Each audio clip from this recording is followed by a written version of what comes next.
আলোচনা করব কর্কট রাশির হচ্ছে আগামী 5 বছর 2025 থেকে 2030 কেমন যাবে। এই 5টি বছরে আমাদের কেমন থাকবে স্বাস্থ্য, কেরিয়ার বা এভরিথিং সবকিছু নিয়ে আলোচনা করব, যে বিয়ে যোগ আছে কিনা, সন্তান হওয়ার যোগ আছে কিনা, বা কোন টাইম পিরিয়ডের মধ্যে আমরা বিয়ে করলে ভালো হবে, বা কোন টাইম পিরিয়ডে আমার লাভ রিলেশনে কোনো সমস্যা হতে পারে। এগুলো সব কিছু নিয়েই হচ্ছে আলোচনা করব।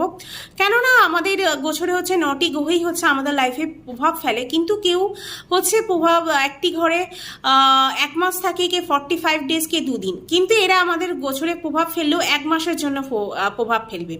কিন্তু মেন হচ্ছে আমাদের লাইফে সব থেকে বেশি প্রভাব ফেলে বৃহস্পতি, রাহু, কেতু আর হচ্ছে শনিদেব। এই 4টি গ্রহ হচ্ছে আমাদের বেশি প্রভাব ফেলে, কেননা এরা একটি ঘরে বেশি দিন ধরে স্টে করে। তাই এদের প্রভাব কিন্তু আমাদের প্রত্যেকের জীবনে কিন্তু অনেকটা পড়ে। কেননা রাহু কেতু হচ্ছে 1.5 বছর থাকে একটি ঘরে, শনিদেব তো 2.5 বছর থাকেন, আর বৃহস্পতি